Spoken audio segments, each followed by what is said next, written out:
everyone, and welcome back to the Role Players Guild. We're here for another fun night of the Dream Dealers of Fairhaven.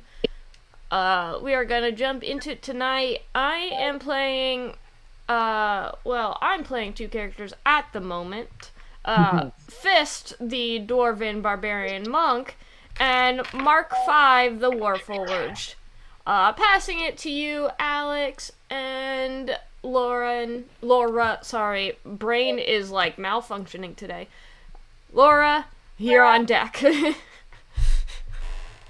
Yes, I'm Alex. I'm part of the Role Players Guild, and I will be playing today Xylic Searster, the Nature Cleric Stars Druid Multiple. Laura, up to you. Hello, my name is Laura, and I'm playing Gilzap 2D F3 Junior, the auto-known rogue, as portrayed by Captain the Dog. Now it's B-Stars. Yes, it is. Hi, I'm Bee. I'm invisible. And my internet is going through some things tonight, it seems, but I play Justice, the half-orc Oath of the Crown Paladin. Go ahead, Scott. I'm Bee's spouse. I do not play Justice except when I do, and I'll be Elspeth tonight, and hopefully just Elspeth and not Justice due to Bee's computer doing computer things. Jason. All right. Good evening, everybody, and welcome to another exciting action-packed adventure-filled episode of Dungeons & Dragons, the Eberron edition. This adventure taking place in Eberron, known as the Dream Dealers of Fairhaven. My name is Jason. I will be your guide to the light, and tonight you, brave and perhaps foolish adventurers, have found yourselves standing over a few corpses, looking over a bit of a mess that's been made in a small house on the outskirts of the city of Fairhaven. You have been working hard at solving a bit of a mystery and working to find out what's going on. There are people acting strange throughout the land. People are committing atrocities, people are going crazy, and you have been asked to find out why. And the only thing that has been a common thread through each of these occurrences is that everybody who has lost their minds or started acting strange or been doing different things has partaken or used a particular item known as a Lucidia stone. These Lucidia stones have been put on the market, and they are advertised as being able to allow the user to control their dreams, lucid dreaming. And that sounds like fun, right? And it's attracted the attention of many of the popular people in the land, many of the elite magistrates and influential people. But something's going wrong, something's up, something's weird about these stones. Your trail has led you to the outskirts of town where you investigated the house of a former professor at the Arcanics Academy of Magic, one who was found to have been teaching forbidden lore and forbidden magic to their students. And this is very out of character for this particular professor. You arrived at the house, began kind of looking around, asking questions. You were confronted in a deadly manner by this professor, who came at you with all knives blazing, knives shining, right? You had to take him out. You had to put him down. And you searched the house, found a couple of other strange characters and other clues. And now you have some pieces of a puzzle. You have some clues, and I encourage each of you to kind of discuss what those clues might be, and what they might mean, and where to go from here. I can list out your leads if you like, and I'll put it to the players. What would you like to do next? Hit me up. Well, we just met a robot, but Justice and Elspeth are out, I think, in the yard still, right? Yeah, we haven't been brought into the house, so we have no idea that this is happening. Okay. Yes, we have to go get those guys. So Justice and Elsbeth kind of hanging out in the grove. Elsbeth, you went out to go and retrieve Justice. Is that right? Yes. And I need to check my notes on that one. Okay. And while that happened, there was a clue that was found in the basement. So yeah, why don't we can step into that piece real quick if you like, if you guys want to role play that out. There was also a commotion that happened in the carriage house. So I'm not sure if Gilzaf, if you might want to go and alert your party members of that as well. But what's happening in the Grove? We'll go to Elspeth and Justice. I think we actually did a lot of this over text, didn't we, Scott? We did a chunk of it, yeah. I think the question is, what's Justice doing with the little one at this point? And because Elspeth had him check out the scratch on her neck in case it was poisoned. Because she knows Justice better than she knows anyone else, and she trusts him, I think. If she trusts anyone, she trusts Justice. Okay. Just from that prior relationship. As opposed to strangers on a train. Okay. Right. Okay. Yeah, we'd already done the figuring out whether it was infected or not bit, but I believe he had sent the child off to stay within eye shot, right? But not to see any potentially horrific looking wounds. So. Oh yeah, she was also telling Justice that there were dead bodies in the house in case he knew how to track some of those things or figure out what to do with that sort of thing if investigating corpses was in his wheelhouse. Okay. What was decided on that? We didn't. To which, yeah, his general response is going to be, I mean, I don't really make it a habit to investigate corpses, but I suppose if you've run into a couple of them, I can take a look. Is there a library or a nook of the house that doesn't have anything dead or forbidden or anything of that sort of ilk that you know of? Kind of irresponsible if I just let her keep running around an orchard, so.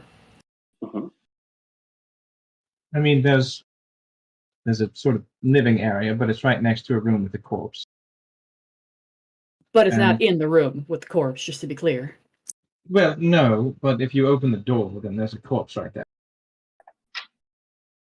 How close to the door? As soon as you open it, it's there in plain sight, or it's shoved off into the corner, or I'm just trying to get a mental picture, a layout here. Well, you see, if you open the doors, then you're looking directly in the direction that there is a corpse on the floor that, is quite dead.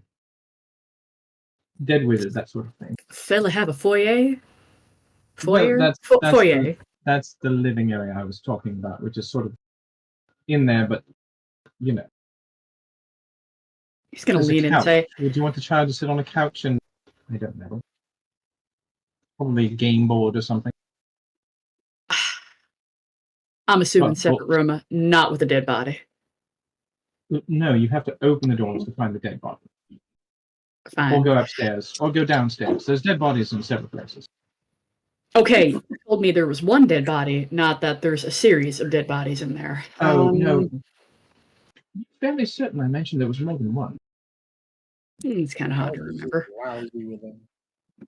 Okay, Or we can stay out here and, I don't know, do magic tricks with apples. Are there apples yeah, here? would you mind watching her? Mm-hmm.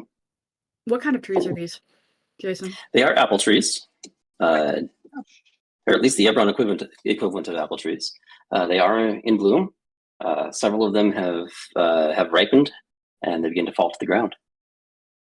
Yeah, I'm pretty sure these are apples. He's just going to say, kind of looking down at the ground, he's going to say, gorgeous George varietal, if I had to guess. But anyway, it doesn't really matter. If you can stay out there and entertain her, I'll go take a look at the bodies, I guess.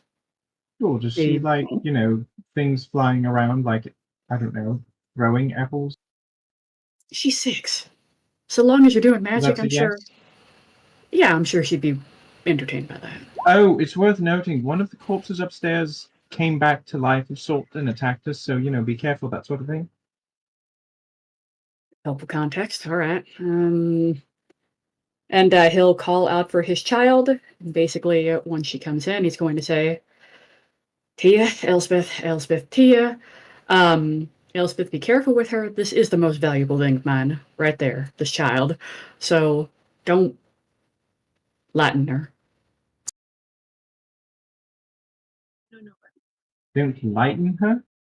Lightning with the G at the end, not lighten, but light it. How would You I know what? I'm lighten going in the her? house. I'm going inside the house. I'm going to go investigate the large stuffed creatures in there. Yep. And he's going to go do that. Elspeth Okay. is going to make liberal use of the old gust to entertain the child and/or throw apples with the child. Nice. All right. You got it. Justice, stepping into the house, which room are you wanting to step into? I guess I can't actually move my token. It's worth Oh. noting. Yeah, let me check on that. real That's because quick. I had it, so you just slap yourself back down. Oh, I can do that. As you look All towards right. the house, there's there's a walkway up here and a back door here, and then I'm stepping gonna in. foolishly assume that it's not trapped because you all were in there. Yep. And then yeah, let's go take a look. What a fool. Yeah, stepping in. Of course I retrapped everything. Uh-oh. Nobody's in here? Nobody's in here. This is just kind of a stately living room. There's, everything's kind of like in good order. Moving through to the study, you see the body of what was once a university professor. I'm gonna open the door, and then since nobody's around, he's gonna say, "Getting 10 years old, isn't it?" And then yeah, I'd like to investigate that body. Okay. All right. This is the body. This is the body of Brendan Fayweld, who was a professor from the Arcanics Academy of Magic. He was forced into administrative leave after teaching strange and forbidden magic to his students. As you know, and he's a mess. He's been kind of blown open, and he's not moving currently. I don't like the currently as part of that. Right. And yeah. There are papers strewn about on the desk and things like that. There were a couple of things that were found by your companions. There's a few books on the shelf, things like that, stuff to look through. But if you want to, you're welcome to kind of roll an investigation or inspect, whatever you'd like to do there. Yeah, I'm going to go ahead and investigate. Sorry for retreading around, people. You didn't get a chance to do this, so it's good. It's nice to be able to. Get that investigation check. Very, very investigative.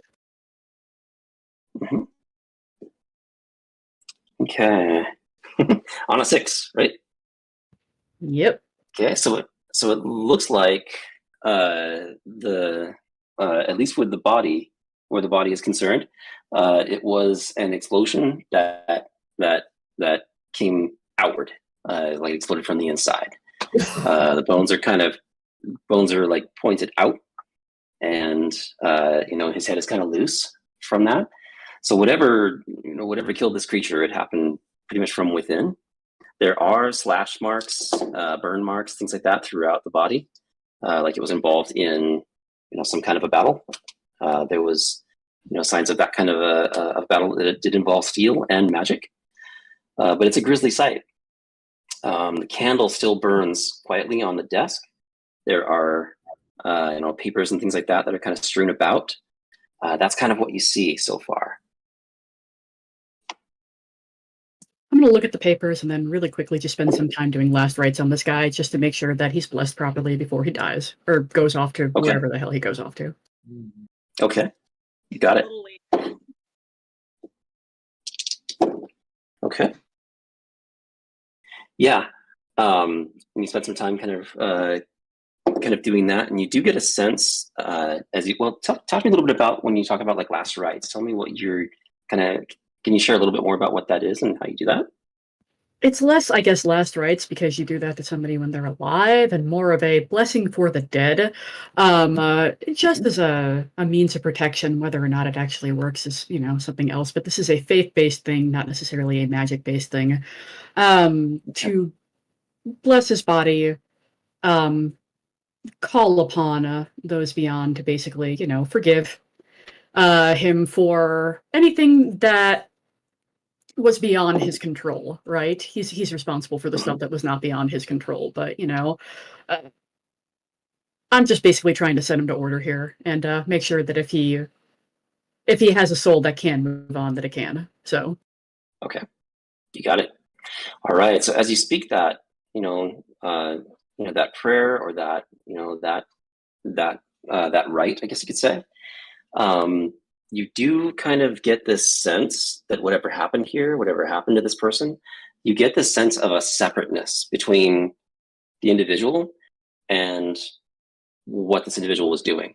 You just can't help but as you kind of piece things together in your mind, as you pray and meditate upon that, you just come to this kind of like an inkling within your mind, an impression that whatever this person was up to, it was separate from who they are, and what they would do, almost as if they might not have had control with their actions.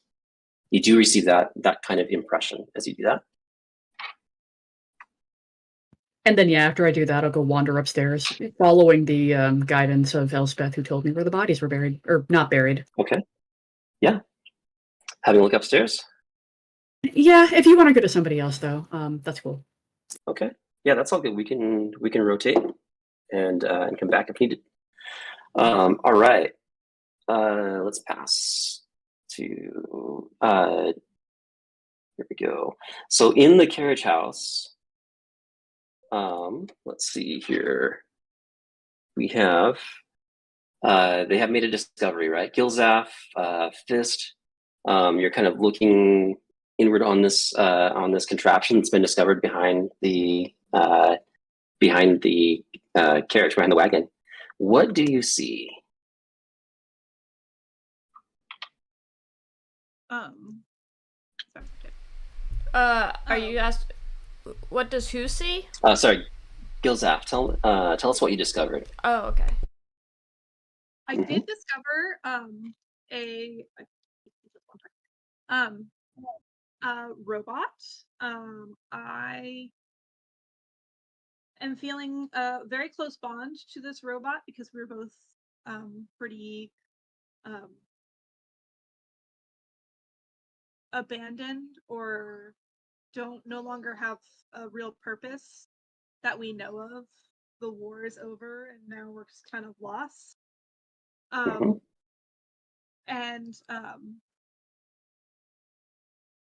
I am wanting to. So a thing that helped me find myself again from being lost is inserting myself into a bunch of people, a friend group, if you will. So I want to bring you and so that you can see all of my friends, and maybe you can also do the same.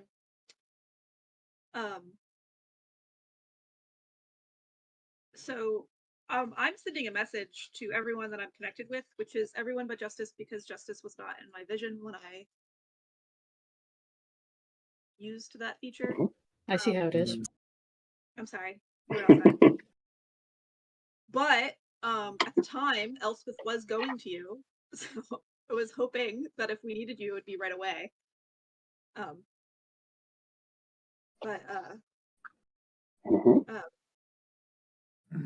there are more bodies there. Sorry. Yeah. So I'm just like, oh, come meet this cool new person, or I want to bring a new friend for everyone to meet. And yeah, and I think that I'm really terrible at descriptions, so. Okay. Yeah, it's all good. So yeah, so Xylek, and then and Elsbeth, where your token is at, right? Kind of looking over the garden, right? Mm-hmm. Okay. All right. So yeah, so you all, those of you who are kind of within earshot, and the three of you are, you do hear Gilzaf beckoning each of you to come in and see what's been discovered. My mind. It's a voice within your mind. Yeah, I had taken one of the it was the dwarf body that we had found in the basement. I had dragged that out into the garden underneath this big large tree, and I had kind of done a very similar thing to what Justice had done earlier, and kind of like prepared the body, said some rites, and just kind of let the body lay peacefully underneath the tree. And then I had gone and responded to Gilzaf introducing this new companion who described themselves. Now I'm just kind of standing around waiting for us all to get together and get an idea of what we need to do to continue. Okay, So you bet. Okay. I'm kind of like standing outside of the carriage house with Fist, just watching this interaction between Gilzaf and Mark V. Okay. Good. And then Mark V, newly awakened, newly alert. There are these new companions kind of standing about, kind of looking at you. You see this smaller character kind of looking at you. Tell me what's going through your mind right now.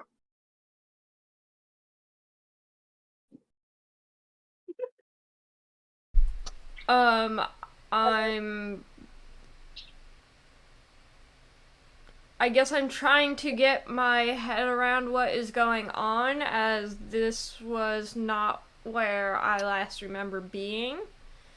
I don't really remember how I got here, so thoughts are a little bit jumbled. There are some blank spots in my mind, so I'm approaching everyone with caution, but see that this little robot might be trustworthy. Okay. Do you want to go ahead and run an insight check on that, since you're kind of trying to figure out, trying to get a bead on Gilzaf and figure out what's going on there. Oh, I didn't take out my dice for today. Hold on. I'm just saying. Nope, I not do those appear dice. to have a little angelic halo above my head. No, I'm just kidding. I don't. A little halo.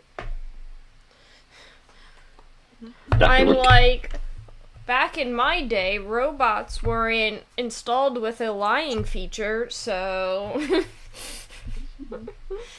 Alright, insight, Yep. you say. They can perform espionage. Well, my nose is incapable of growing whenever I tell a lie. It's made out of metal and not wood, even though I'm basically Pinocchio. That insight's only a 6. Okay. All right. There's definitely nothing. You're really not picking up on anything that would be threatening or deceptive at all. Everything's But fine. you're also not so sure that you've looked very deep into this creature either. So it might take some time. Might take some further interaction. Okay. What was that? Do a robot mind meld. It's kind of like a Vulcan mind meld. Robot. Mm-hmm. Do you guys have USB-C ports? Just Yeah, we can just yeah. get a Yeah. cable between the two. Actually, I think I'm a newer model. Well, I'm also a completely different species. I use what is that? Apple Drop. Okay, but see, I'm an Oh, yeah. older model. Yeah. I still use the white, yellow, and red cables to plug in. AirDrop. Yep. AirDrop. I use. AirDrop. All right. Good. Mark Hopefully, no one's on five, the CrowdStrike network. Sorry, you're gonna have to order from like Amazon, like a transfer cable that reads. somebody else is go gonna through a have to couple do of it updates. because Gilzaf is blue screening right now. Yes. All right, good. It is good. Okay. Xylek, you're kind of looking at what's going on, trying to kind of get a bead on this creature that's been found. Tell me, and you just finished performing that, kind of consecrating the body of the dwarf that was found. Tell me what your character's up to right now. I'm pretty much just soaking in all this new information about this new character, and I'll speak out to the party that's gathered. Oh, actually, we got pretty much everyone here besides Justice. Mm-hmm. He's on his way. I wrote it out in text. What I notice is that everyone here has a little bit of damage to them. We're all kind of congregated. I'm just gonna kind of like step off to the side real quick, kind of just by myself, and I'll bow my head, and anyone who's close enough can hear me mumbling some prayer underneath my breath, and the like natural grass and weeds and growth of this area kind of spread out and like push out from the ground and wrap around all of our feet. Over a 10-minute span, I will silently cast the spell Prayer of Healing, since we're all kind of together now. Okay. Because I remember Elspeth got hit, I got hit. We had quite a bit of stuff going on, so I know my party is looking. Where's my other D8? There we go. I know my party's. And that might help our new friend, depending on if there was injuries associated. Yeah, so them being unconscious this whole time, I have no idea what their hit points are like. That's 12. That's 17 points of healing for everybody within a 30-foot radius. Okay. And all right, those of you in say that under my breath. And kind of like almost nobody actually recognizes that it's happening. It's like I try to just do it very nonchalantly. Okay. Yeah, so let's try. All right, so those of you in range, it's kind of a depending on. I'll put this to this particular attribute. Gilzaf and MK Mark V. The two of you begin to kind of notice something, within your functioning. There's just kind of I don't know. It just kind of feels like parts and contraptions, things like that make up your frames have been freshly cleaned, freshly oiled. There's just kind of a newness about you. It's kind of a subtle change, kind of a subtle, just kind of a subtle transition, but you feel pretty good. You feel pretty fresh. The rest of you, and we'll say everybody's in range, so Justice kind of feels this as well. Just kind of a breath of wellness that kind of washes over you. Just kind of a refreshing piece. Yeah, like before I was all rusty and squeaking, and now it's like I move my arms and they're no longer squeaking. Yeah, it's as if the years have kind of passed away, and you feel a little bit like, freshly manufactured, I would say. It's kind of like almost kind of like the day you almost as fresh as the day that you first came online. Some of the rust spots go away. That they do. It's good. All right. And then let's see, Elspeth kind of stepping back onto the kind of peering into the gatehouse there. Tell me what you're up to right now. Well, she's got the child along with her, and is peeking around to make sure that there's not corpses in there, since Gilzap was not particularly specific, I don't believe, Okay. in Yeah. what was in the shed. It I was super just, wasn't. come I was check like- it out. Come check out my new friend. And specifically to Elspeth, and bring Justice.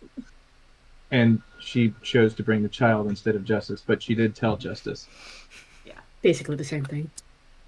Yeah. it's Okay. basically- So, is that wagon like blocking the site, or Are you, Mark 5, are you on your feet? Yeah, I believe Okay. Gilzaf like helped me up and was getting ready to take my hand to like walk out. Okay. in my plan. Elspeth, as you peer into that carriage house, that wagon kind of comes up to maybe chest height on you, and then towering above that is in the back is this Warforged character.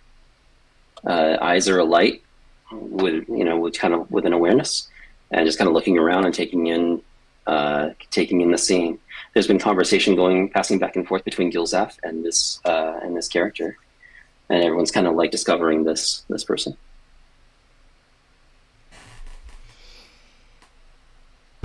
what do I roll to see what I know about historic Warforged models, as the case may be? We can do a history check. That's basically an it check. Okay. Uh-huh.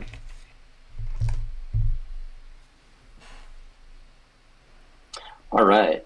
So yeah. And what were your questions? What was it you were just kind of trying to get a beat on what this was, right? Yeah, to sort of piece together whatever's Mark V is Okay. beyond Warforged. Right. Okay. Yeah. Based on what it is, and your history of like most people, most citizens of this realm, you have a pretty good understanding of what the Warforged were. They were created to fight in the last war. They were essentially sentient mechanical beings. When the war ended, they were still there, and many of them just kind of tried to figure out what to do next and what their place was. This one appears to have been in some form of suspended animation for a long time, and is now being awoken. As you look upon its garb, its decorations and whatnot, it strikes you a little bit more as like magic user rather than a melee combat unit. And there were several different castes that were created, different types of warforges that were created, and many of them, developed magical abilities. After all, it was magic that powered them to begin with, and many of them just kind of were tapped into that and tuned into that nature, and were able to cast spells. Others advanced heavily in that craft, and this one appears to be something of that nature. And are there any house markings? Mark 5. Yeah. Any house markings? So you probably haven't seen it yet, but as I like get closer and you look behind me, I do have a what is it? Hold on, I have to remember. Cannith? Yeah, a property of House Cannith like brand in my neck. Okay, but that's not yet. Okay. Okay. Hey, Justice. And Justice Alrighty. conveniently wanders out. Right? Do we have Justice? Are you stepping out of the house? Yeah, I said in text that he would conveniently wander out right about then. You got it. Okay. Yeah. Look, Do we have? uh, token for you? I thought I did. Yeah, it's over. in Yeah, the just in the study. library. Yeah. Okay. Awesome. All right. So yeah, stepping out onto the scene, you kind of see what's been described there. Including the new Warforged. Yep. It seems that Gilzef has found a new toy. This is Kind of reductive calling it a toy. I mean, it's a whole ass thing. exactly. Oh. This is a whole person, and whole person Mark 5, these are my friends. And I love them all. And they all love me. Is Mark 5 packing? Like, do they look like a currently operational war machine? I'm DM. Would I have like my There's- stuff on me, or am I like bare right now? There's a crate.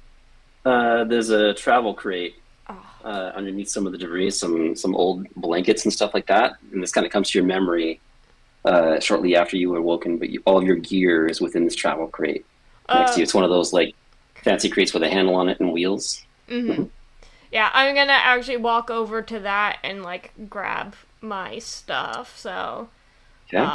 There's a memory that runs through your through your mind as you look upon it. That there's a sequence, a cadence that you need to run your fingers over a certain symbol over the box to get it open. Mm-hmm. And upon doing that, the locks kind of come loose, and it kind of pops open a little bit, and you're able to look in there and find all your gear. So I have a light crossbow, a couple daggers, and a mace. And DB gearing up. Yeah. Okay, so yeah, Justice, you do see this Warforged kind of dive into this crate right next to them, and they're coming out with a crossbow and all the other gear kind of strapping up. He's gonna wince slightly. Too many also- memories of these things. I also apparently have a signet ring. So there you go, DM. You can use that to your will. You bet. Do you, or do I have a signet ring that used to belong to you? Who I'm a knows? rogue. Roll for it. I'm not gonna Mhm. No, he will ask, "Hey there, buddy. Is it offensive to ask if we come in war or peace? I just want to make sure that we're all on the same page here." I was made for war, but the war is over. I have no more Great. need for war, unless a war Just- has begun. Nope, no war here. Just wanted to make sure that we don't have a repeat of, what, a decade ago? Something like that. Hi. I fought in that war, right? It was a decade ago? Yeah, something like that. Yeah. Yeah. Yeah, Justice is gonna say, yeah, so did I. So, just putting it out there. All right. Yes, this is So- awkward. What is this? Is this why y'all called me out here? Yes. Also, we need to get an idea as to where to go next. I feel we've expended all knowledge of this home as of right now. And we wanted to share it with you and also get your thoughts on where we should go next and also see what you were doing. How's it going? I didn't even really have a chance to look at the things upstairs, but I mean, if y'all did, then no use in reinventing the wheel. I feel like we should at least, I don't know. Is this one of those turn over to local authority type things? That's kind of what I was thinking.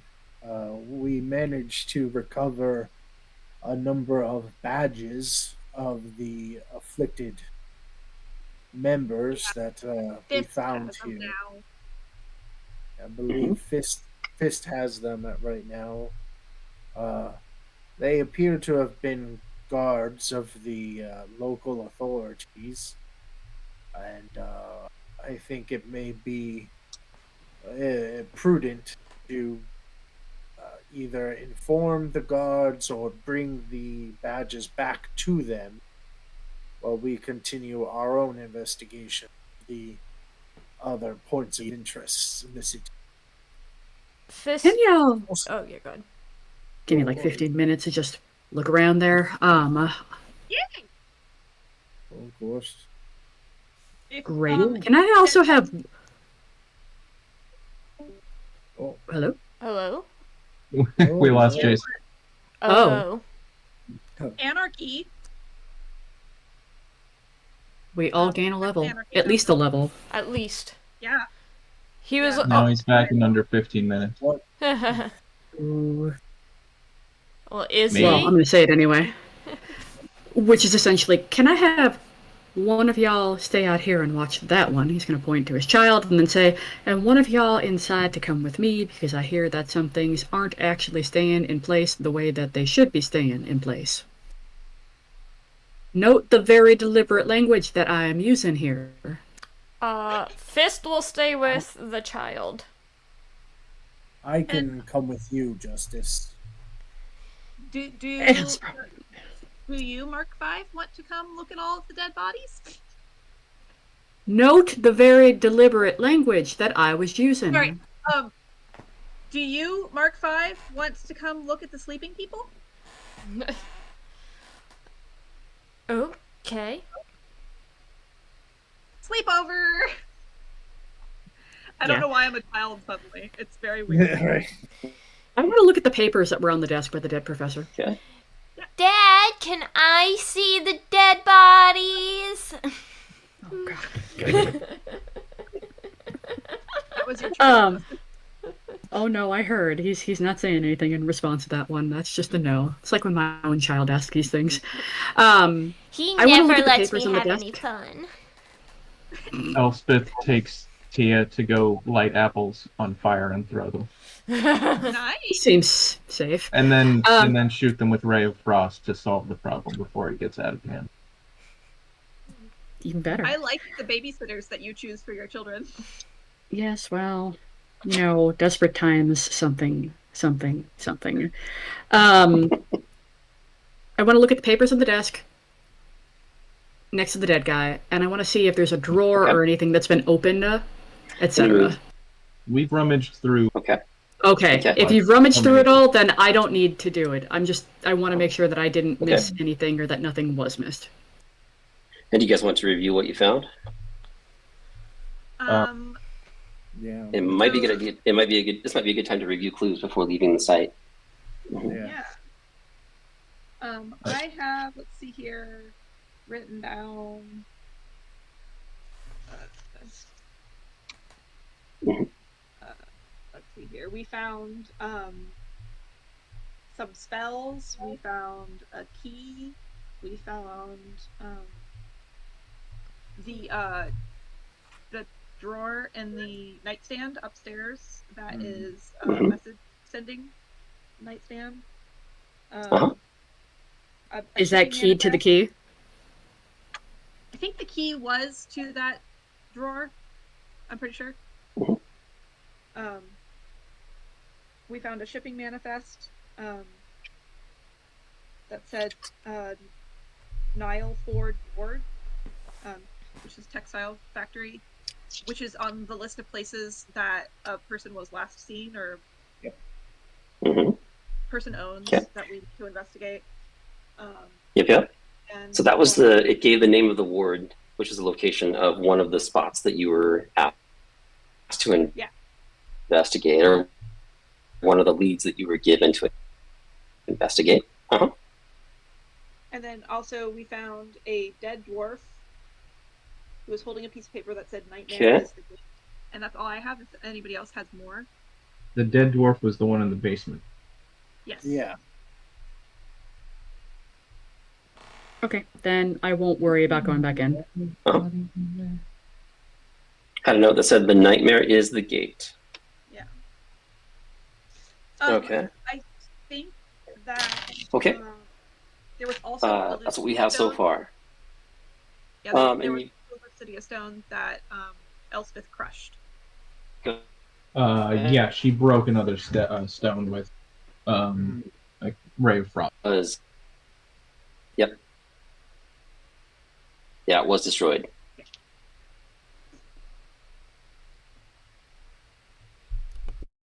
Can you guys hear me okay?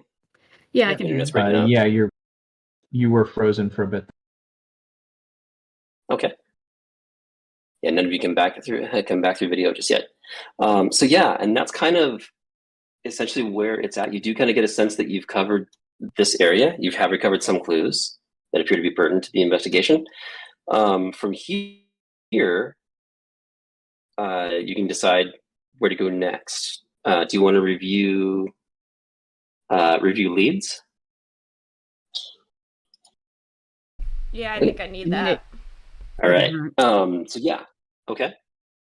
So there were 3 primary persons of interest, right? One of them was Mayweather Westling, which is one of them was Brendan Fayweld, which is who you just investigated, who lived in a house on the edge of the town. Another was Tobias Gravenmore, who was a wealthy merchant who was killed while being pursued by the Fairhaven City Watch after he suffered a psychotic episode and murdered 2 of his employees. He's the one that might be a good one, who was an influential member of the Arcane Congress. She kind of lost her mind and was not able to do her job. And this was the interesting thing is this happened not long after she had been using a Lucidia stone. She lives in an apartment, which is in, let's see, Fairhaven Corner, in the Sovereign Ward in Fairhaven. That might be a good place to investigate as well. There's also the shop of Gorman Utali. Gorman Utali's interplanar emporium of interstellar wonders, which is kind of interesting. But that is where these Lucidia stones are sold. Gorman Utali is a merchant who has the license to sell these things.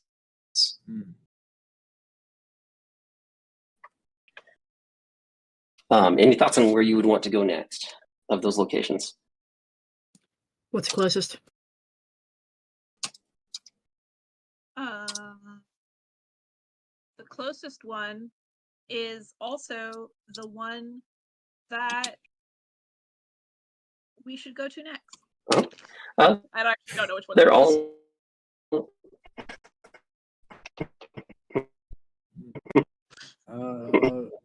I might suggest we check out the textile shop of the D4. Sorry, what was that? You broke up a lot. Okay.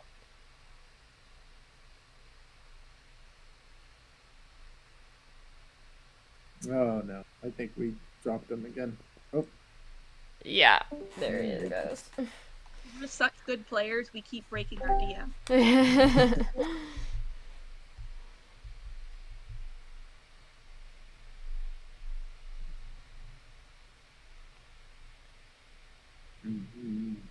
Can you guys hear me at all? Yep, you're back. Yeah. Yeah, I think we're going to be shopping for some new internet soon. All right. So yeah, did you guys decide where you want to investigate next? The question, I believe, was which one is the closest? Which one's closest? Yes, to where we are currently. But okay. So you're currently on. Let's see here. My notes say Feywold's farmhouse is on the outskirts of town, but it didn't say like which section. Yeah. It is. It is to the east. Just kind of outside the eastern wall. There's some kind of farmlands and stuff out there. So that's kind of where you would be. The next closest, I would say, let me drop a quick map of Fairhaven.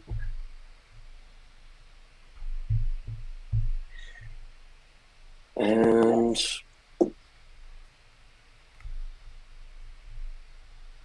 so yeah, the next closest would probably be the textiles factory. Let me see here.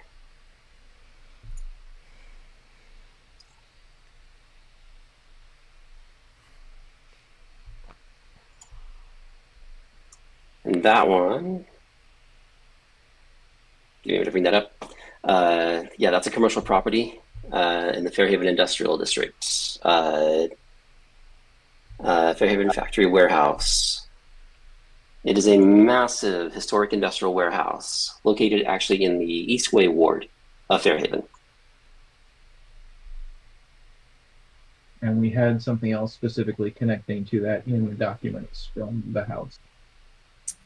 Yeah, we found, You like, did. kind of like Mhm. an inventory guide, right? Right. Hmm. Yeah. Yeah. So there's, yeah, you did find a shipping manifest and some notes that kind of point to that location as well. Plus, we know that's where that's the factory that Tobias That he was owned. involved with. Yeah. Hmm. Yep. Yep. So it's a pretty direct link. So let's just go there. Okay. That's what I was thinking. Yes. All right. Um, So it's a. Go ahead. I was just gonna say, Fist is gonna say, I'm gonna stay here and do a little bit more investigating and try and get the other authorities here to pick up the bodies that have been left here. Would you please remember to make sure that they understand it was self-defense when we killed a teacher at Arcanics? Ooh, I will I be sure of believe- that. Mm. I don't think any of us need that on our record. We have records. We've In got the city. records. Oh, there's always records. There's always records. Where are those records kept? That's Kinda depends. classified. Hmm. Most records are kept in filing cabinets. Hmm. Indeed, they are. hopefully. Okay. Can I ask what like time of day is it? We still haven't had like a long rest ever since the train ride over here, right? Yep. Is it still like mid afternoon to like getting into the evening? It is. I mean, it's about it's about early afternoon right now. Do you want to take a long rest before moving forward? It's been an eventful day. I don't think it's maybe the worst idea. Yeah. Okay. Justice probably has to figure out what to do with the kid, unless he wants to potentially bring it to a warehouse where yes. people were murdered. Also, Right. yes. Okay. I could stand to recover a bit of my spells as well. I've used all my animal transformations today as well, so I could certainly use a rest. Okay. All right. Going So back into the city. I would think. okay. All right. So you kind of get a sense that you do have this area fairly secure. You might be able to kind of just hole up in the house for a rest. It's about a 15 to 20-minute walk to the nearest airship station, where you can catch a flight back into town and back into the Eastward Ward, where you can easily reach the textiles factory when you're ready. Does that sound like a plan? Yeah. We did also Mhm. get Okay. accommodations from the police station. They did. Yeah. give us- And that's probably the better place to leave my kid Versus Yeah. where all Okay. the dead bodies are. versus where all the dead bodies Right. are. Yeah. Right. Also, I think Wild Shape does reset on a short rest, just FYI. Oh, short rest. Yeah, it's a long or short rest. Cool.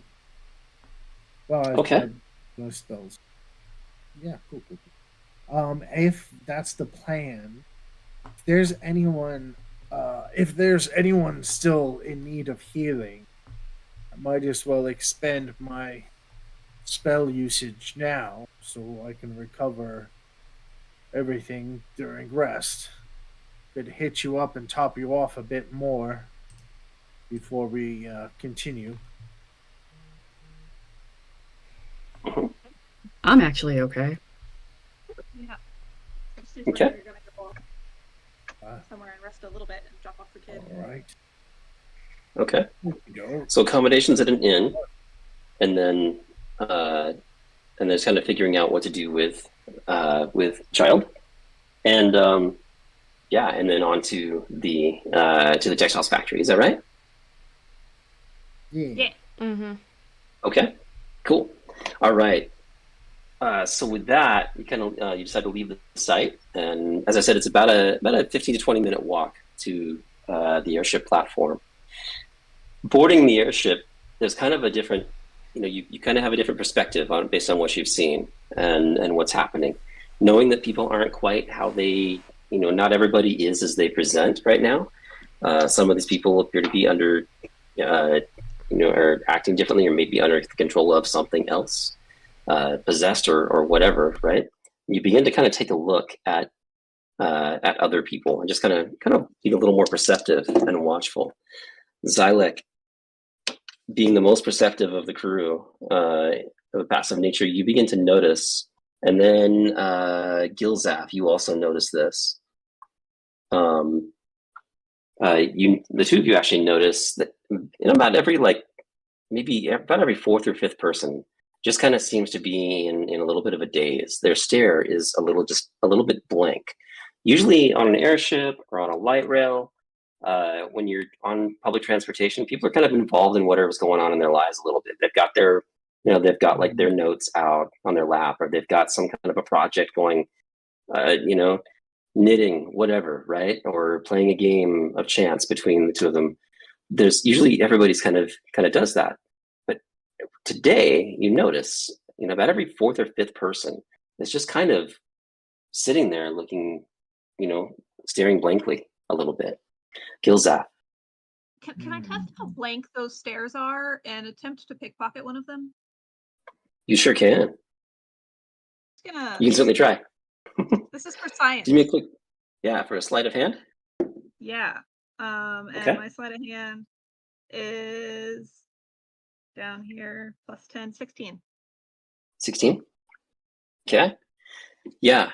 You're able to kind of slip close to one of these people who just kind of appear to be in a daze. And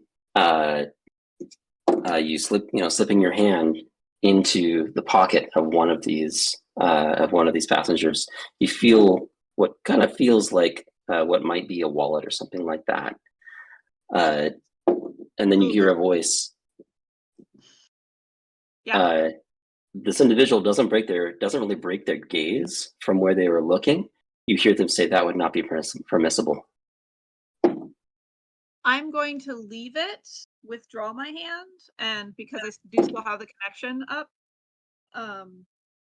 let everyone know what just happened. I Okay. also want to extend that to Mark 5 and Justice, and I can do that because I can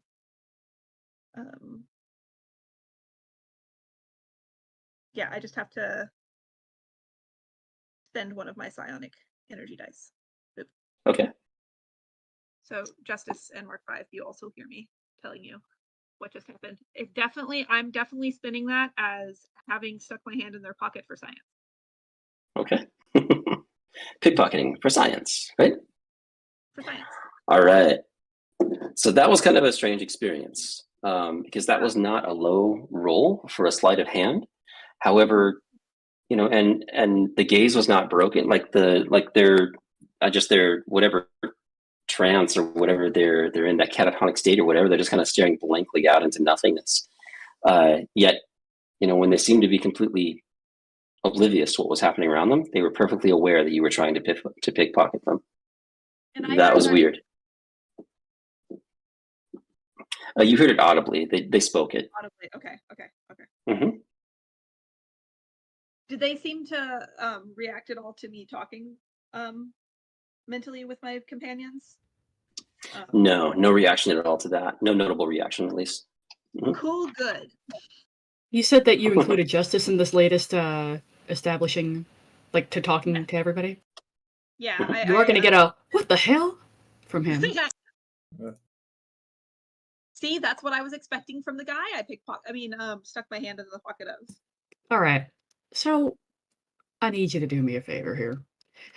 I have a custody agreement, and if I am seen in the company of people who say, hypothetically, pickpockets, that does not look good for me. So do you think that maybe you can refrain or adjust your For science. protocols. Is it a custody agreement or are you on parole? You know, it kind of feels like the latter, actually. But Is there a difference between the two? yes, but also no. He's going to just kind of say blithely, and he's going to say, I'm just saying, maybe let's not pickpocket people. Just, tossing that out there. He's gonna throw a few more protests about how he wasn't gonna take anything, blah blah blah, but he'll eventually agree. Okay. Can I lean over to Justice and Justice, you've been about the city before, yes? I don't live here. It's kind of incidental, but I mean, I know enough of it. Why?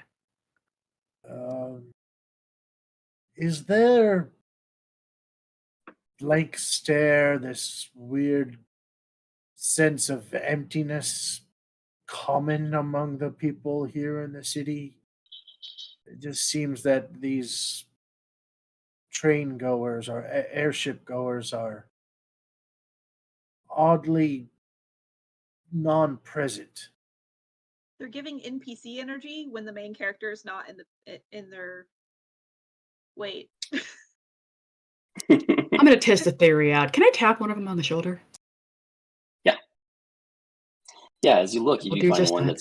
that's not far away and just kind of staring blankly. Okay. Going to just gently tap them on the shoulder, have a big grin. Mhm. Like a cute kid next to me.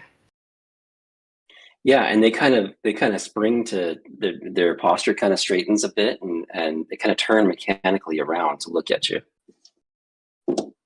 Mechanically. Hi, I don't know you, and you don't know me, but I just noticed that you were looking kind of like you weren't 100% with it. I just didn't want you to miss your stop. Everything okay there, pal? There's a slight look of bewilderment.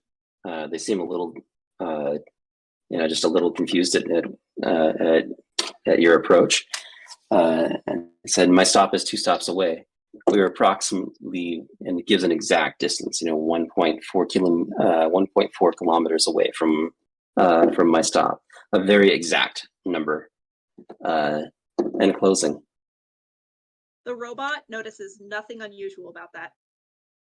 Right? The human notices something unusual about that and says, "Great, good to know. While I'm visiting and while I've got you here, is there anywhere in town that I should go, look around while I'm here temporarily?"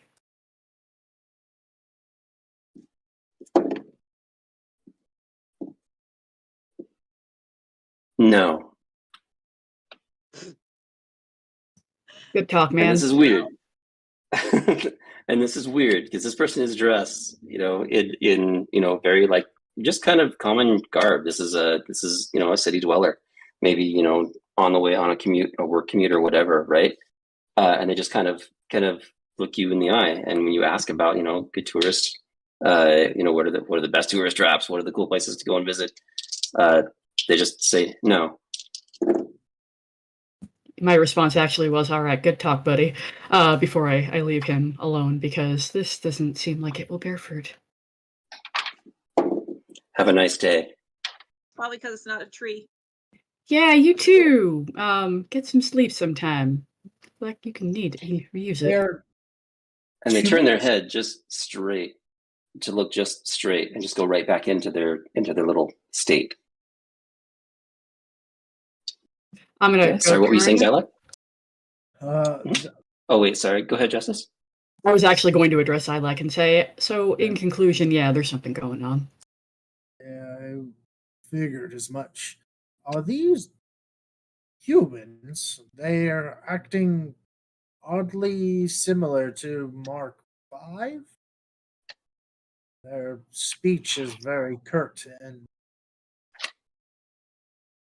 don't appear to have much emotion to them. Yeah, I mean, Mark V seems more animated and alive. I mean, Mark V's movements are very fluid.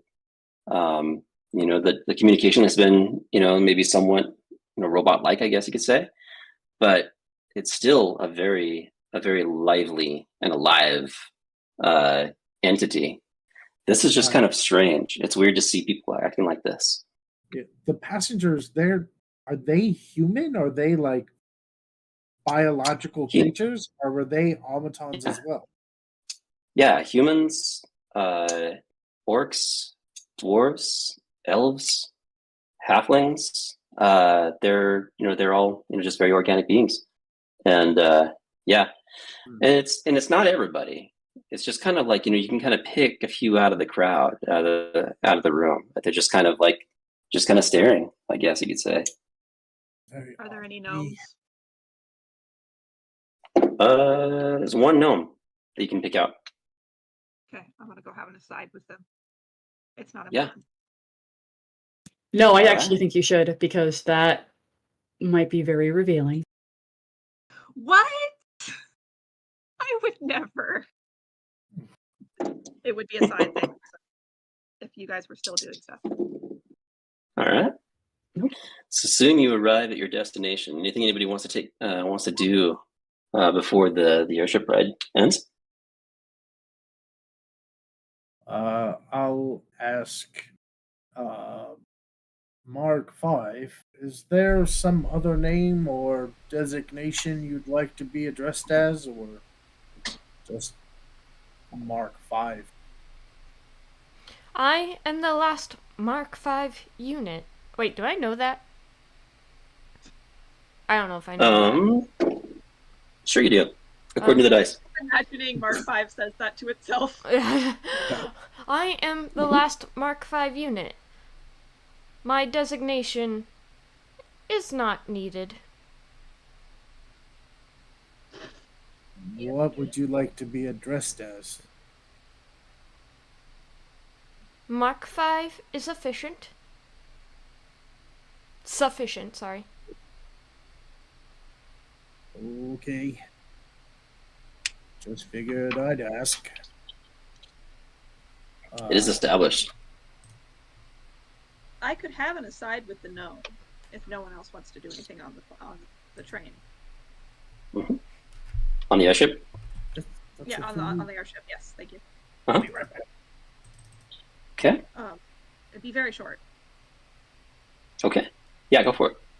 I'm gonna sit down next to the gnome, and in Zillish, I'm assuming Gnomish, the language of the gnome country.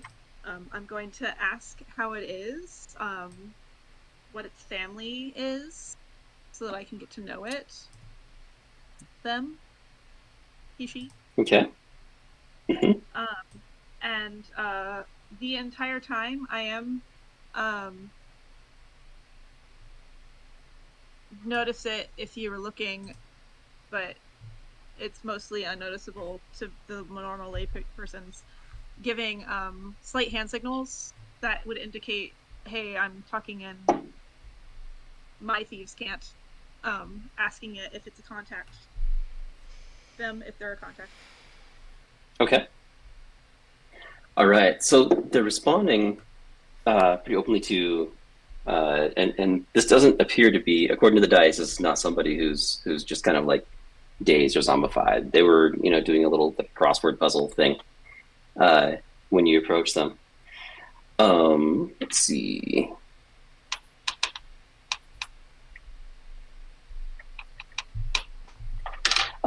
Yeah, they introduce themselves. Name is Zildjian. Zildjian. Female. Gnome. From the nation of Zillargo, one of the oldest nations of Corvair. Yeah, and she's just on a trade mission. She's a merchant, and she's just kind of explains, I'm just doing just on my way to inspect a shipment and to sign off on a trade. They don't appear to be responding to your thieves' cant. They don't appear to be picking up on that communication. Okay. Well, in that case, I'll just have like a no way. I was in trade with my father, Gales F. Sr., until the end of the war. This is what we traded in, and like kind of go into a little side conversation about trade. They're not a Okay. contact, so I don't really need to have access to that conversation right Yeah, and they kind of match that energy, and say, that's fascinating. And they kind of talk about begin to kind of talk about how members of their family have been involved in that same trade, and just kind of try to you're able to kind of find common ground within the conversation. Yeah. Good job. So yeah, and it looks for all intents and purposes, and it looks pretty legit. They don't pick up on the thieves' cant, anything like that. So you're left with the belief that this is probably just kind of like a standard legitimate merchant business person on their way to kind of do their job and kind of. What's that? If they have a contact, it's a different contact. Everyone in Right. Largo has a contact. There you go. And that is the truth, right? Yeah. Contact with someone at least. Right. So yeah, nothing really out of the ordinary with that. Cool. Until they mentioned, have you heard about the Lucidia Stones? My friend group and I we just came into the city. We have heard about the Lucidia Stones, but only briefly mentions. Would you like to talk about them more? Like, I heard that you can buy them at this shop. Like, that merchant must be getting them from I don't know, merchant talk, trade stock. Yeah. She mentions that we have tried so hard to get a contract to try to subcontract with Gorman Italy to try to sell those, and he's just not relinquishing it. I think he has an exclusive deal with Sarlona. We tried so hard, but yeah, I've used them a couple times. They're awesome. I love being able to control my dreams. That sounds so much fun. If I had dreams, I would totally want to control mine as well. But you know what? Of course. This Gorman Utali person must not be a gnome. Perhaps. Yeah. That is a difficulty. Yeah. They just don't trust anybody. That's a gnome. These non-gnomes. Right. Right. You really can't. Yeah, and that's kind of what you pick up. There's some enthusiasm around the Lucidia Stones, some desire to, some good feedback on trying them out, I guess. Good reviews, I guess you could say. And they tried really hard to get a contract to be able to sell those as well, but it was no dice. Well, you know what? I have some dice. Mm-hmm. Yeah, so the rest of that conversation is just about trade stuff and the plight of the gnome outside of the home country and interest in Lucidia Stones. Tell me more about your dreams or what have you controlling them. Mm-hmm. Okay. Yeah, and that conversation ensues accordingly, and they're friendly and it's enlightening, and they're a curious individual and fairly enthusiastic about what's going on. Mark 5. How long has it been since you last saw civilization? Was it during the war that you were deactivated, or shortly thereafter?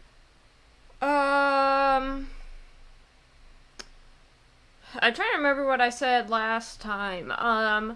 I think my last memories were kind of being shipped back, probably to House Cannith once when the war was done, as my use was no longer needed. Mm-hmm. And that's probably I think I said that was the last I remembered. Okay. All right, because what you behold now is, a bustling city. Lots of, as you look out the window, you see many, many airships about, and kind of crisscrossing over the city. Down below, there are people moving. There are light rails moving about.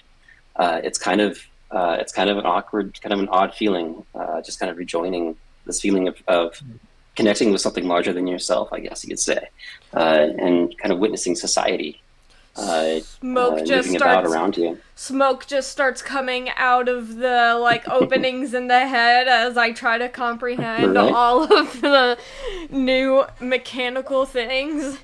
I'm just like freaking out a little bit. Yeah, with like when Gilzaf is nearby, it's like, is that a living being? Is that a living being? Is that a living being? All of the new like mechanical stuff. Are we on a living being? Yeah. Gilzaf takes that all very seriously. Yep. And it's a lot to take in. It's a bit oversensitizing. Let's see. All right. So you arrive at that destination. We probably don't need to roleplay through, checking into a hotel, but you're given plenty of finances to meet your needs. I do disappear figuring from a hot out. second. Okay.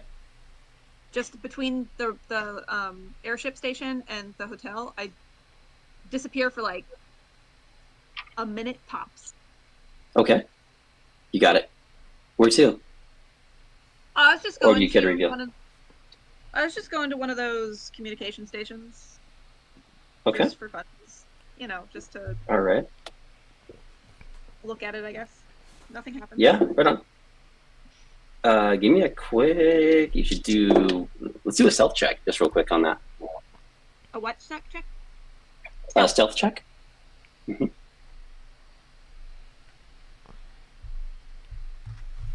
12. Oh, yeah.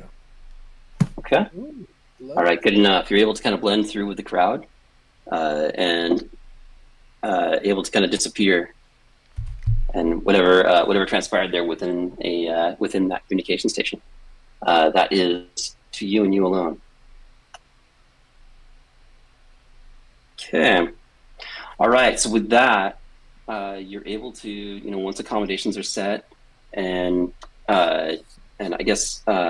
Did we decide Fist was going to stay at the hotel with Justice's child? Is that right? I think Fist was staying back at the house to Yeah. that site. Justice was going to try and see whether or not he could maybe go to the police station or something like that and get some, I don't know, ideas on reputable daycare or since he's been deputized, will somebody please watch his kid? Okay. Is All that right. really his plan? I didn't hear that. What was that? Is that really his plan? Was to see if the cops would watch his kid? If desperate times call for desperate measures, then yes. However, if there's a better option, then he'll take it, because I don't think I can divorce certain viewpoints that I have already in real. So. Okay. Well, I mean, plenty of actual police stations have like a kids' corner, if you will, for specifically this reason. There's just like an innocent kid left, like in the. We'll put her in the drunk tank. It'll be fine. This one is not abandoned. She has a house. I'm just busy. Like, what do you think happened to all the McDonald's plague, where all the play structures? They're all on the cop stations now, right?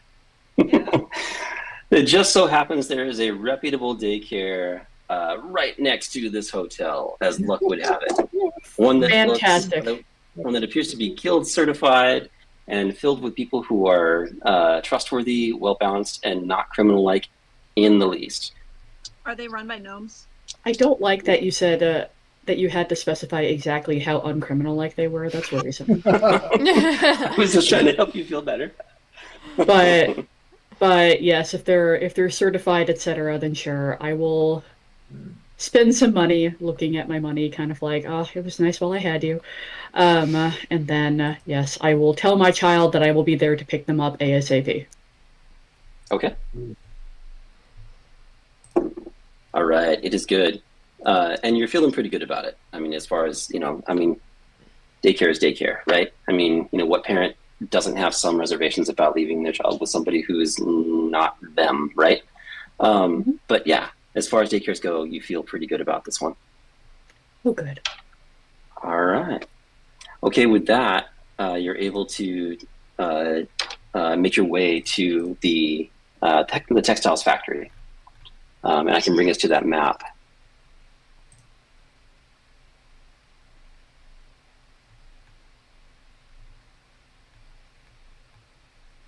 I'm down with that. Yep, Okay. yep. All right, that should load up on your screen Wow. soon. And it is nighttime. We'll drop you all. Let's see, right here at the top of the map. If you're able to place tokens. If not, I can get them. I can drop them in. At the top, sorry, I'm in the carriage yard. Huh? So this is the same day? It is night? evening. Yeah, it is dark. It's night. Yep. Oh, we didn't have our long rest in yet then? Oh, Or is this like, yeah? We'll say there was a long enough rest there. It's long enough. Go ahead and give yourselves the benefits of a long rest. There was some time there to freshen up and whatnot. Reset a bunch of my spells. Okay, yeah, that's fine.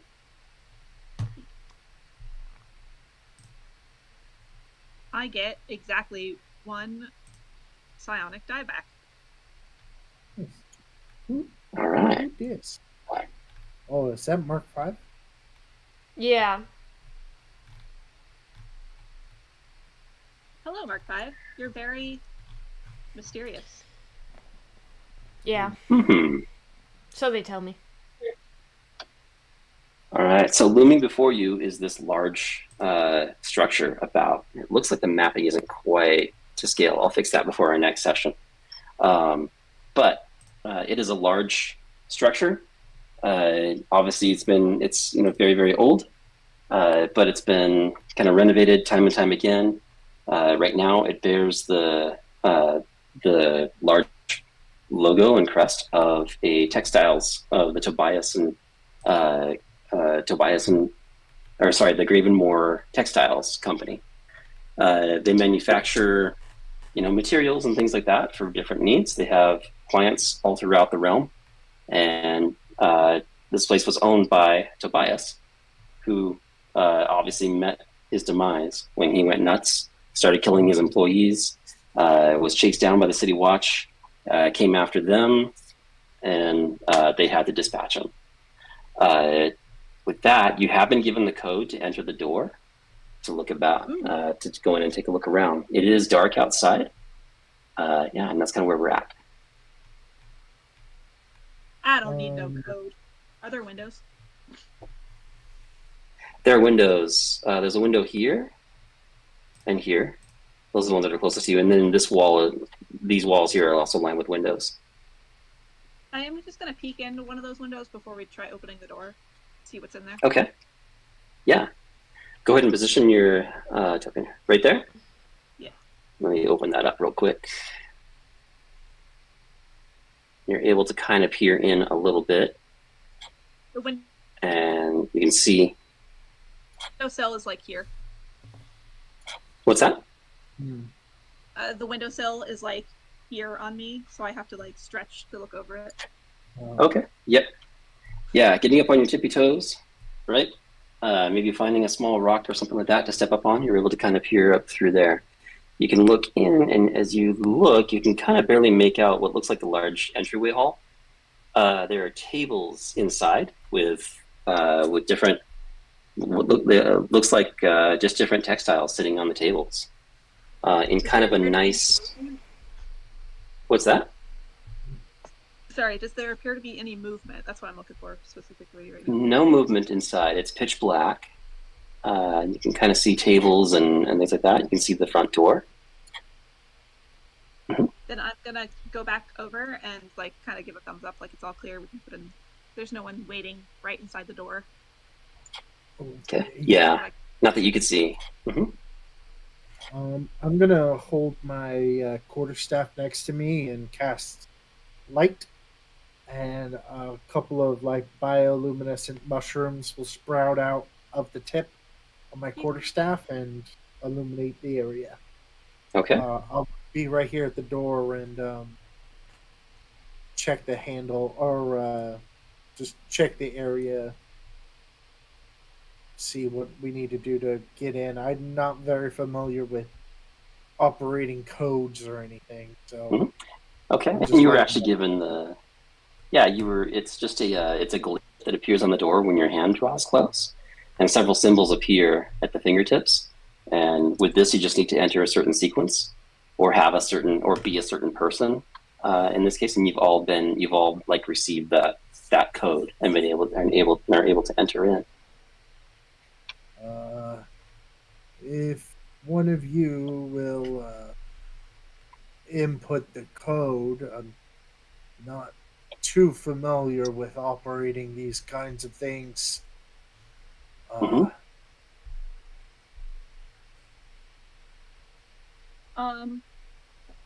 Mark 5, you're new. Why don't you take a crack at it? Alright, so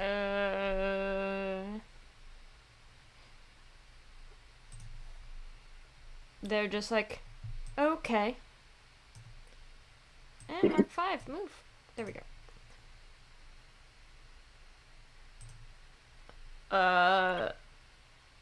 I'd like to do like an investigation to try and figure out. Yeah.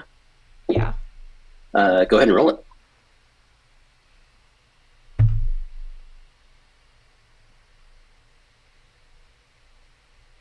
Oh, I'm bad at math. Mm-hmm. Modifiers.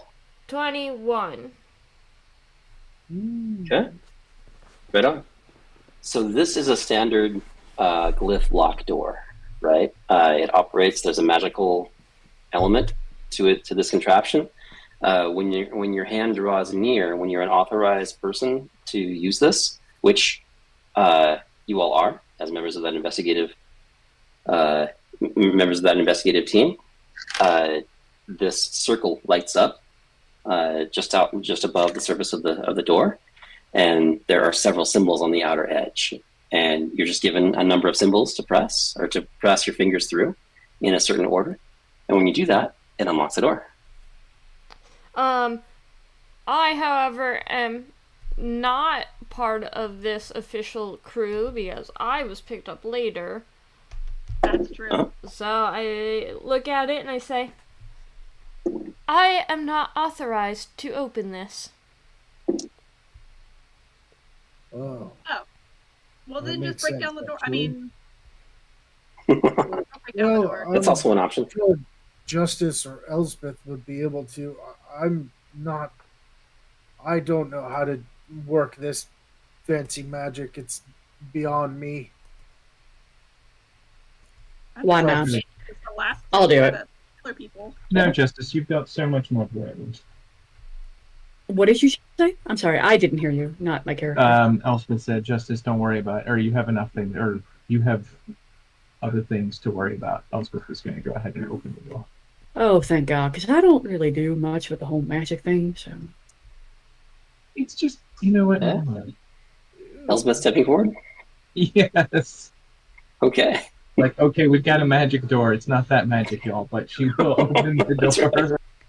I may have to simplify this a little bit for you all. Like, how do you really up on this? How door. do you people have keys to your homes? How do you get into your houses? What is wrong with you? Hey, I lived in a swamp my whole life. I never lived in a home. I'm a decade old. I'm Yeah. just hesitant because the last place had some guy that came after us and tried to kill us when we opened the door. To be There was fair, that, we right? also knocked on his door before he assaulted us. That's true. We're not We knocking knocked on for this one. polite. He was actually quite polite before the whole killing thing. I just don't trust. All right, people that Elsbeth. anymore. Right. Elsbeth, stretching forth your hand, that glyph appears. Your hand is circled about with, with those things. Able to enter in the code. Looking at your notes, right? 1, 2, 3, 4, 5, and there's a change in the mechanism and the door just kind of opens just a bit with a loud kind of clinking noise. And the door stands open before you. It's dark inside. I'll lean my staff in and create light for the entranceway. Okay.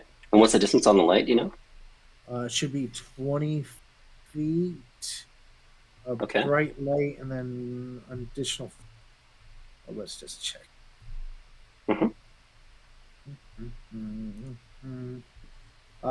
Yeah, 20 foot bright light, and then 20 foot dim light Okay. from there. Alrighty.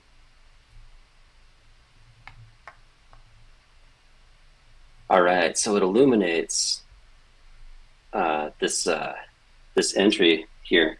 You find yourselves kind of looking into this massive, kind of like an entry hall. And it's kind of like, like visiting a factory when they kind of bring people in for tours. They have like the backdoor entrance where all the employees go in, and they have like the customer or visiting client entrance where there's all the little samples of their work and the posters that talk about what a wonderful company they are. They definitely don't go crazy and start murdering each other and then run off and get killed by the cops. I'm going poster. But as you, right? And as you look in, you see several tables in this entryway, in this entry hall, and there's a wall up on the back with another door on it, and then there's two. The chamber kind of goes off in these two directions here as well. There's windows that line these walls, and those kind of illuminate the darkness here. I'm going to step in as well. Okay.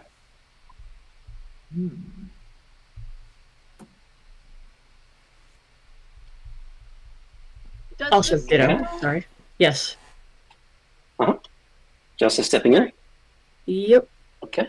All right. Okay. So the tables are they're nice. They're very ornate wooden carved tables. Nicely polished, nicely finished, and across the top of them are several different like cloth and composite and metal pieces, banners, things like that, all decorated in nice colors. Looks like they were, looks like they were kind of made to. These are just samples of things that this factory would produce. These were made to kind of display to potential customers, things like that. It's a former merchant apprentice guy. Looking at the cloths, what is their like relative does this factory make super fast fashion cloth? Does it make super fancy rich cloth? Does it make mid-tier, Mm-hmm. It's all pretty. It looks like a mix, actually. You do see, as you look across the tables, it's kind of like they produce a wide range. So there's some that display like a less expensive option, right, for materials, things like that, all the way up the scale to more expensive pieces. Could be used for just about anything. Right now, it's just like samples of cloth that are ornately decorated. Could be banners, could be clothing, could be anything of that nature. Is there like so this is a factory, and it's not like a shop that you go into and like there's a but yeah, is there like a desk that somebody might like man to like take messages from the messengers and like a receptionist? As you look, it looks like there's no chair there right now, but it looks like there might be a place right here for someone to kind of sit or stand, like an attendant might post here at a time or two, maybe to receive guests and things like that. That's about all you see as far as that. No actual desk or anything like that. So there's nothing that would contain like any sort of paperwork. Yeah, not that you see. Right now, this is like an entry hall that looks like just samples of their work. I'm gonna go this way. Okay. There's a large door here, and doors here and here, and then as you walk into that corner, which you've all gone into. Yeah, I kind of follow suit, making sure that the light illuminates where Gilzaf is searching. Okay. Kind of just like trail behind my little gnome buddy. All right. Got it. I'm gonna kind of lean down to Gilzaf and be like, what is the purpose of this mission? We're looking into a bunch of meat bags glitched out. Standing right here. I'm sorry. A bunch of people that aren't robots glitched out, essentially, and their programming is somehow haywire, and we're trying to figure out why. Thank you kindly. Are we trying to fix them or put them down? First one, then the other. Yeah, we're going for the first one, but sometimes it's got to be the second. Like the last place we were at, the guy was already dead. I think he was already dead. No, I'm confusing the bodies. One of the guys was already dead. One of the guys was already dead. I shall wait for orders. The owner of this shop here, he was already taken care of by the guards here in the city. We're just here to try and find any sort of clues as to why they had to kill him, as he went a bit bonkers. He's the glitchy one. And you see that lady right there? I'm going to point to Elspeth, the fancy-looking one. She's basically in charge of this whole thing. I shall await your orders. I just made you the leader of the party. You hear a hard drive deep within Mark V clicking as you, Elspeth, are designated as the leader. Deep within Mark V's memory banks. Mark V, do you have specific I don't know, terms of engagement, rules of engagement, that sort of thing, programming that I should know about then?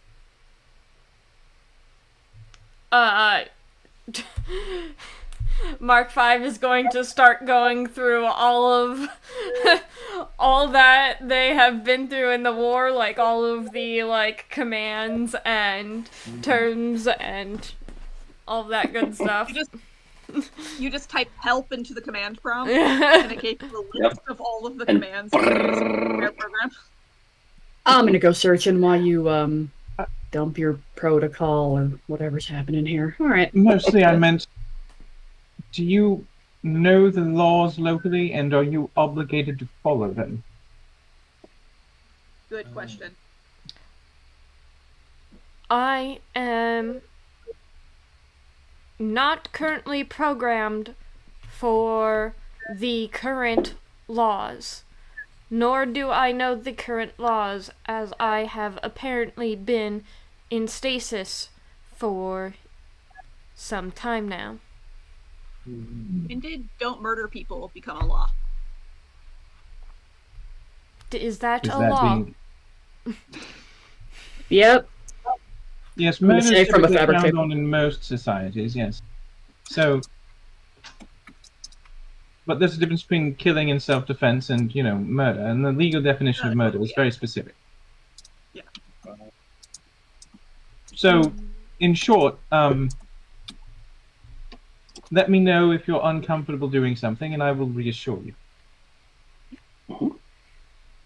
You definitely should be doing it. Okay. Are you examining the banners? Yeah, Justice, examining the banner. Yes, I am. Okay. Okay, what do you notice there? Do you need me to roll for anything? I messaged you. You know 20. Oh. So I tried to be sneaky. But yeah.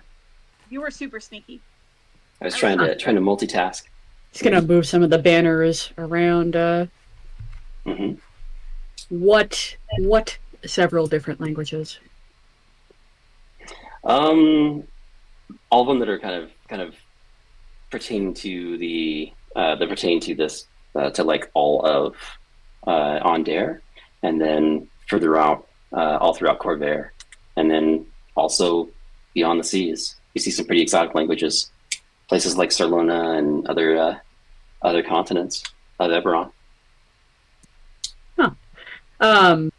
I would call that out and basically say, hey, if any of y'all can read this, looks like we're dealing with an international organization here. As a speaker of exactly 4 languages, most of which are there, because they're all common languages except for Thieves' Camp. I've got nothing. Although, if there's Thieves' Camp, I know a couple different languages myself. I have a feeling. Draconic, Druidic, and Sylvan. I have a feeling mine's not going to be useful. Binary. Okay. the only Yeah, one that is weird with mine, other than Thieves' Camp, is Goblin. But that's like goblins are people that exist in this continent. So Just for the fun of it, I chose deep speech. Oh. Okay. perfect. Right. So you notice, some of these languages you can read, others you can't, and they're just a lot of them are just kind of promotional materials and things like that. So it looks like, and your observation is correct. It looks like this factory, this organization, ships things all over the world. These are just like working tables with banners on them? They're display tables showing samples of the samples of what this factory can produce. This whole entry hall is just kind of like a an showroom. intake for, a showroom. Exactly. Mm-hmm. Yeah, I'm guessing that if they're going to be, leaving evidence around for people to find, it's not going to be right directly in the front of the building. So if I may make a suggestion to our fearless leader, he's going to say, turning around to Elspeth, maybe we need to go through one of these here doors. When you say that, you actually notice I've having stepped closer to illuminate the parchments and the tapestries on the tables that you're looking at. I've turned my head pretty sharply to these set of doors here, and I'm going to step closer to them and put my ear to the door and see if I can get a better idea of what the noise or what the origin of the noise is. Give me a quick active perception check. And Xylic is kind of sprung to action, like a dog suddenly becoming aware, like suddenly hearing something, ears perked up, looking towards the door. What was your roll, Xylic? 23. Okay. Yeah, you clearly hear shuffling and movement on the other side of that door. I let out a hiss of a whisper to my group. We are not alone here. You immediately hear in your mind, you can do that mentally, right? I respond mentally, no, I forgot. Can I respond mentally, or is it Not. only communication to and from Gilzaf? It didn't really. I didn't really say whether or not all communications are like kind of a group blast, like a group text. But I am totally gonna flavor it that way if it doesn't specifically say that you can't. Justice is typing. That's fine with me. No. Mm-hmm. I was just gonna say, he's gonna think, is it like human voices, or is it like rats scurrying around, or what are you hearing back there? Would my 23 perception be able to discern the difference between people moving or just like just random animals, or like what exactly? Yeah, Tonight? yeah, it was. Yeah, you're pretty sure it was humanoids moving about. I'll forward that to everyone else. Okay. Yep, you heard footsteps on like quiet footsteps on boards, things like that. Does this door look like a product of perhaps Ted John's? Have they branched out to Eberron? Have they branched out to Can I- Eberron? Can I look under the door frame? Right. Let's see. It is not a Ted John's door, and as such, it is not quite the same quality of a Ted John's door. It's been kind of retrofitted and painted to look really nice. But yeah, you might be able to peek under the door. I'm gonna do that. See if I can see any feet shuffling around to further Okay. help us out with that. Okay. Do you have anything that can help you see in the dark? Yes, I do. I have that staff right there. Uh-huh. Okay. I don't have dark vision. No. Okay, no dark vision. You can barely kind of see the staff. The light from the staff kind of spills just a little bit beyond the threshold of the door, but you can't quite make anything out. You think, but you hear it now, being right up on it. It's kind of moving. There's some shuffling about. You can hear light footsteps moving around, just beyond this door. That was so helpful on my part. Uh-huh. I didn't figure I was going to see anything because I don't have dark vision, but Okay. you know. I'm Okay. going to ready my hands in a way in which a psychic dagger might manifest in them eventually soon. But I'm going to let somebody else either investigate it or open the door, because I'm going to stay a little cautiously back. Okay. Oh, sorry. I'm on push to talk. I am also going to think to Gilzaf, you can pass this around to whoever you want, but, I'm pretty sure that if we can hear them, we haven't really been exercising a whole lot in the way of caution, so they've probably already heard us. Gilzaf, in Gilzaf's mind, a little tiny switch comes out of the Justice pegboard and goes into the Elspeth pegboard, and I communicate what Justice just said, and then it That's comes out fine. of the Elspeth one and into everyone else in order. Okay. I'm a switchboard. I thought that joke was Switchboard? funny. I was trying Yep. trying to- Any patch cables? Okay. but yeah, All right. really quiet. They're not being superly quiet. Who wants to open the door? Well, I'm standing right here, so I'll put my hand on the doorknob of this door, see if it's even locked or not. Okay. Trying the door. It's a standard brass handle. It moves freely as you turn it. And give me a I'm not sure how careful you're being with that door handle. Let's do a dexterity check. I should have checked it for traps. Like dexterity check or save? Check, not a save. Mm-hmm. That is an 8. Okay. Yeah, as you turn that thing, you hear just like this. It's kind of a loud handle. You know how some old door handles just kind of like click, click, click, click. You hear that. And you can feel the springs, kind of knocking here and there in your hand. It's kind of a loud noise and echoes kind of through the chamber. And suddenly the footsteps and the shuffling on the other side of the door stop. But the door is unlocked. I'll just push the door wide open at this point. All right, throwing it open. Yeah. All right. So the room beyond, this appears to be some kind of an administration room. There are several desks about the room. Lots of little like writing utensils, papers. This is kind of like this looks like where the orders are taken and where the kind of where a lot of the business is conducted, or the operations of the orders are conducted. There are several figures in the room, all of them wearing a worker's garb, and they all kind of turn to stare at you, and immediately as they see you come through the door, let me see. Sorry, I need to get the right tool because roll 20 with its tools and stuff.